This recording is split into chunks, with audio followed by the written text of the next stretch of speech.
The topic today is the fear of the Lord. And through scripture, let's discuss it. What is it? And let's go to Proverbs 8:13, which says, "The fear of the Lord is to hate evil, pride and arrogancy, and the evil way and the forward mouth do I hate." Proverbs 3:7-8 says, "Be not wise in thy own eyes. Fear the Lord and depart from evil. It shall be health to thy navel and marrow to thy bones." And 1 Samuel 12:24 says, "Only fear the Lord and serve him in truth with all your heart, for consider how great things he hath done for you."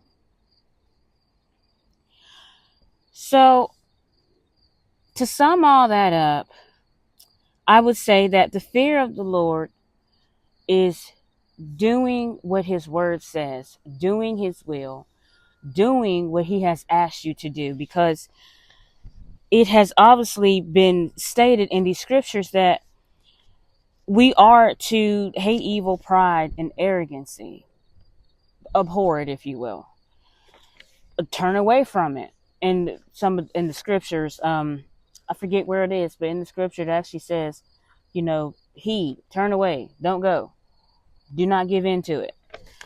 So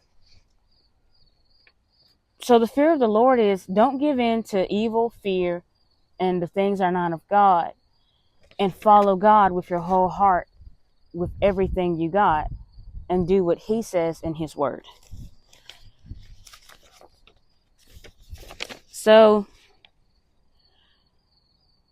Proverbs 15:33 says, "The fear of the Lord is the instruction of wisdom, and before honor is humility." So, and that word fear there, let me mention, means reverence. It means you are giving your undivided attention, if you will. And so giving our undivided attention to what God has said and to be obedient to what he has said to do. Proverbs 1:7 says, "The fear of the Lord is the beginning of knowledge, but fools despise wisdom and instruction." So when we do what he says to do and obey his word, we gain knowledge. In Proverbs 15:33, we gain instruction. We gain what to do. And in Proverbs 1:7, we gain the why of it, the how, if you will. Proverbs 22:4 says, "By humility and the fear of the Lord are riches, honor, and life." So the fear of the Lord helps us to be rich. And I'm not talking about in money. I'm talking about in God, in him. All the things that he can give us through his spirit. That if we have all that, we are probably the richest people on earth when it comes to living this life victoriously. And it gives us life. Having the fear of the Lord, being obedient to what he says to do, is life. Because if we don't do it and we go the other direction, we're in the dark. So if we reverence God, he keeps watch over us, according to Psalms 33:18.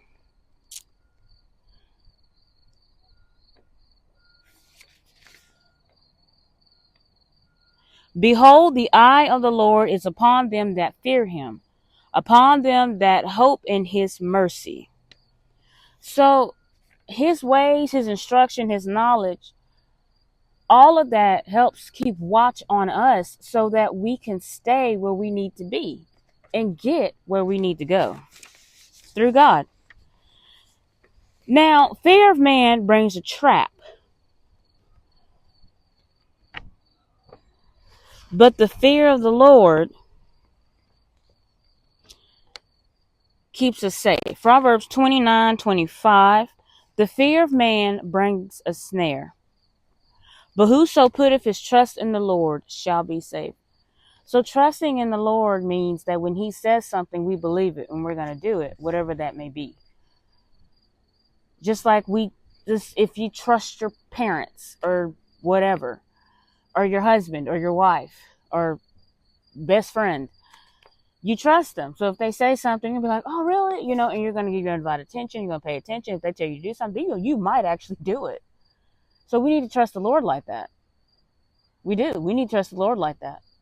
And sometimes we trust ourselves like that. And the problem with that is that that's of anybody, your best friend or whatever, trusting ourselves and everything, we get ourselves in trouble because we don't exactly, sometimes our ways can be the wrong way. So, and I want my way to become God's way.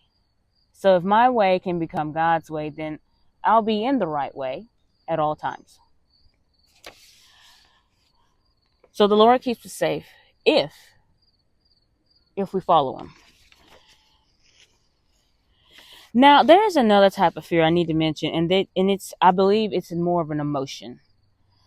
And you know how we say, oh, we're scared of spiders, or we're scared of, I don't know, trees. And that kind of fear, though, or we're scared of, oh man, I'm scared to go down a hill. That kind of fear, at least that type, and hopefully you get the point. That kind of fear is not of God. To be scared of our own shadows and etc. That's not of God. That's a spirit of fear. And in the scripture, it says God has not given us a spirit of fear, but of power and love and of a sound mind. So we want the fear of the Lord when it comes to obedience to him, but we don't want that spirit of fear where our mind is not sound. Well, we don't have peace. We don't want that kind of fear. That kind of fear destroys you. So, Psalms 118, 6. Yeah. The Lord is on my side. I will not fear what man can do unto me.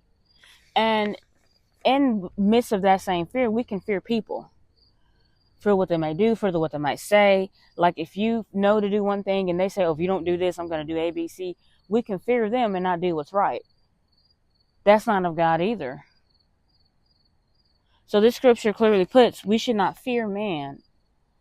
But if you're going to fear somebody, you need to fear God in the aspect of obedience to him. You do what he says to do. God doesn't want us fearing him like he's about to strike us dead. That's the spirit of fear, and God's not about that. So 2 Timothy 1:7 says, for God have not given us a spirit of fear, but of power and of love and of a sound mind. Like I said before, a sound mind is peace. If you don't have a sound mind, you're probably going crazy inside your head, or at least you feel like that. It's up and down, in and out. You don't know what. It's just swirling. You're swirling, and so that's probably most of us. We don't want to live like that. Let's face it, some people do, but we don't really want that. I mean, that's not something we really want to do. And Ecclesiastes 12:13, I believe, sums it up very well of what the fear of the Lord is. Let us hear the conclusion of the whole matter. Fear God and keep his commandments. So it goes together. If you fear the Lord, you're going to keep his ways. For this is the whole duty of man. So the fear of the Lord is to not do evil, but to do what is right according to his way and his will. Because when we start going our own way and we kind of neglect the Lord a little bit or a lot,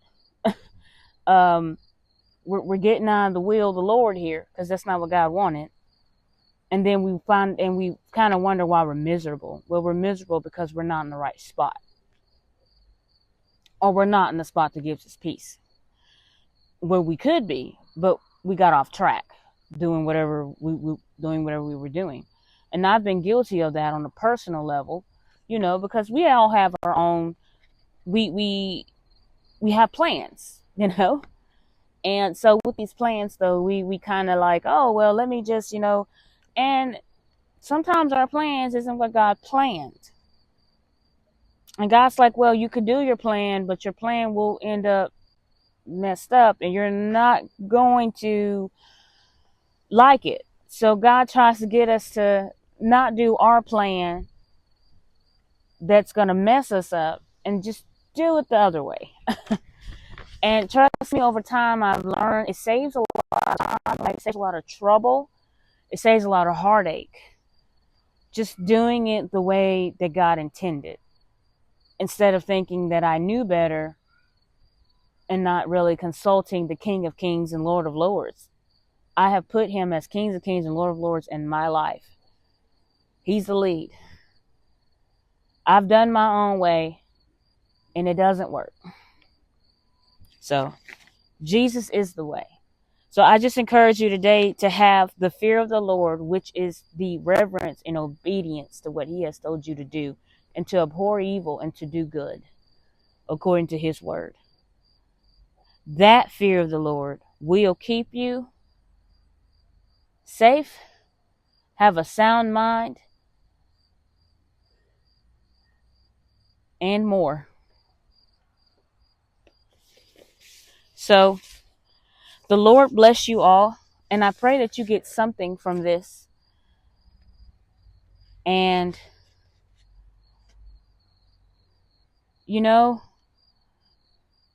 let us be obedient today. If you're in your own way or doing your own thing and you don't have to listen to anybody, well, let's change it. So you don't have to live in an empty and heartache anymore.